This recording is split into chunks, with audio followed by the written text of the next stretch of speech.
بسم اللہ الرحمن الرحیم۔ السلام علیکم، آپ دیکھ رہے ہیں الف نیوز اور میں ہوں آپ کے ساتھ ماجد علی۔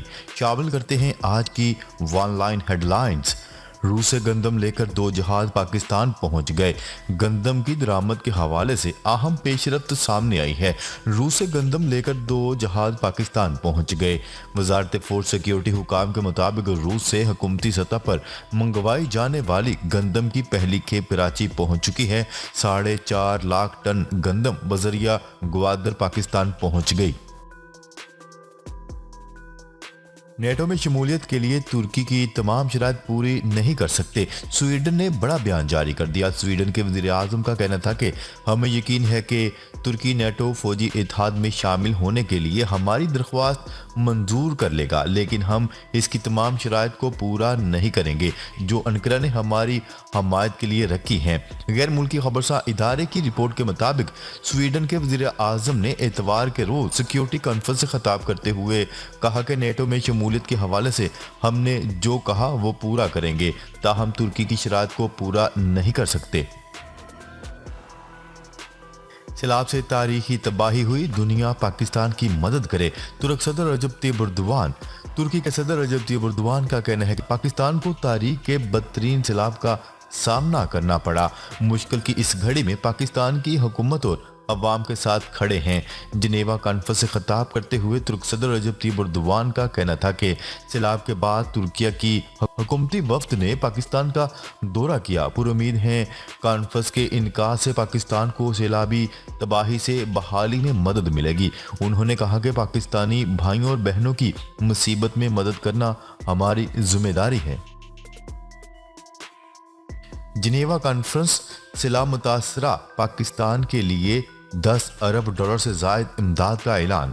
پاکستانی سیلاب متاثرین کے لیے جنیوا میں منعقدہ عالمی کانفرنس کے دوران عالمی اداروں اور ممالک نے پاکستان کو 10 ارب 57 کروڑ ڈالر امداد دینے کا اعلان کر دیا، جس میں اسلامی ترقیاتی بینک کے 4.2 ارب ڈالر اور عالمی بینک کے 2 ارب ڈالر بھی شامل ہیں۔ نیوز رپورٹ کے مطابق پاکستان کے سیلاب متاثرین کی امداد کے لیے اقوام متحدہ کی اپیل اور پاکستان کی میزبانی میں سوئٹزرلینڈ کے شہر جنیوا میں عالمی کانفرنس جاری ہے، جس کے کئی سیشن ہوں گے۔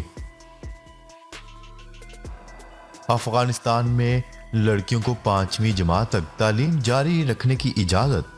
کابل سے افغان میڈیا کی رپورٹ کے مطابق لڑکیوں کی تعلیم سے متعلق افغان وزارت تعلیم کا اعلامیہ جاری کر دیا گیا۔ افغان وزارت تعلیم کے مطابق اسکول و تعلیمی مراکز میں لڑکیاں 5ویں جماعت تک تعلیم جاری رکھ سکیں گی۔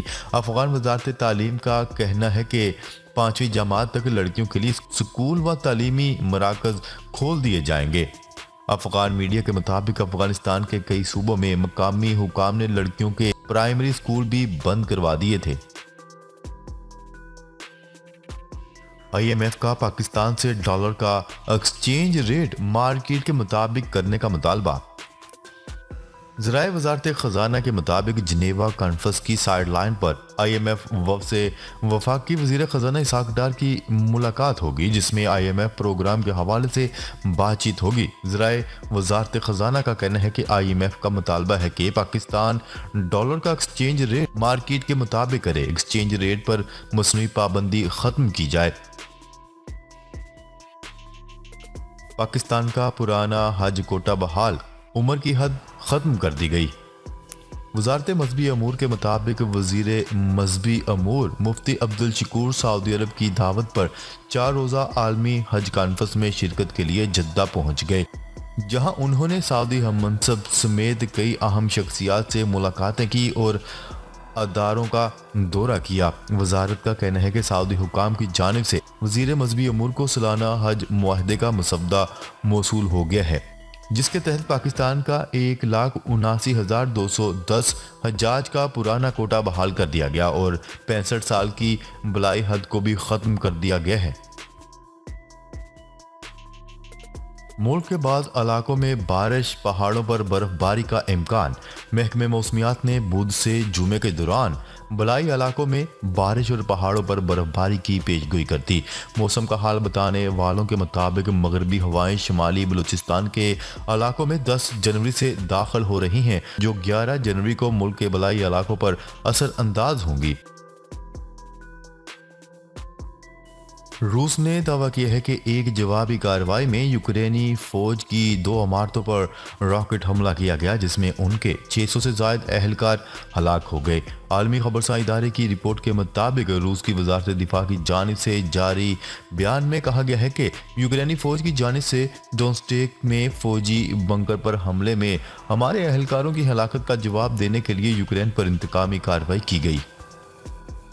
بیان میں مزید کہا گیا کہ راکٹ حملہ یوکرینی فوج کی 2 عمارتوں پر کیا گیا، جس میں ان کے 600 سے زائد اہلکار مارے گئے۔ یہ حملہ انتہائی قابل اعتماد انٹیلیجنس معلومات کی بنیاد پر کیا گیا۔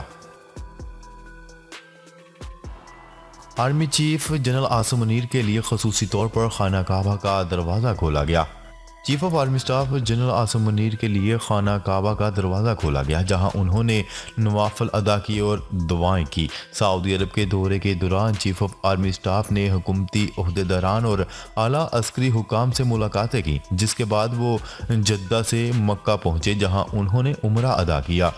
اس موقع پر سید عاصم منیر کے لیے خانہ کعبہ کا دروازہ بھی کھولا گیا، جہاں انہوں نے نوافل ادا کیے اور دعائیں کی۔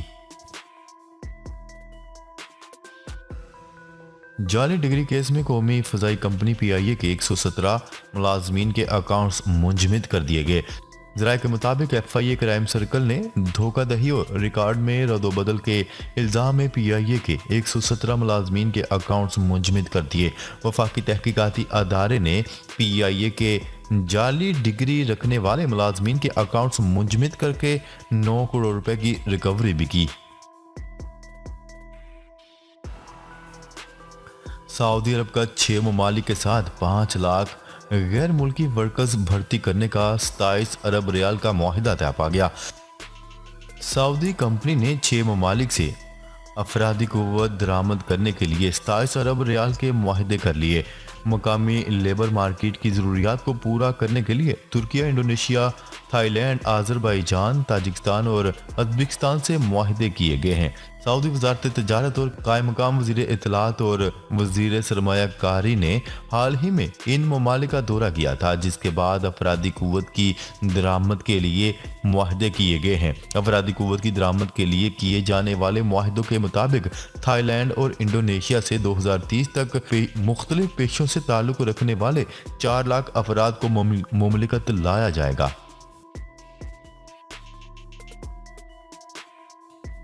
اقوام متحدہ کے سربراہ کا ترقی یافتہ ممالک سے پاکستان کی مزید مالی امداد کرنے کا مطالبہ۔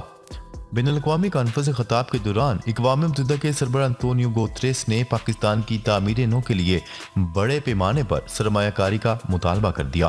انطونیو گوتریس نے جنیوا کانفرنس میں کہا کہ پاکستان موسمیاتی تباہی اور عالمی مالیاتی نظام کے دیوالیہ پن کا ایک ساتھ شکار ہوا۔ سیلاب کے دوران پاکستان کو پہنچنے والے نقصان کے بارے میں کوئی شک نہیں۔ پاکستان جیسے ترقی پذیر ممالک کے لیے قرضوں سے نجات اور مالی امداد تک رسائی کے لیے تخلیقی طریقے تلاش کرنے کی ضرورت ہے۔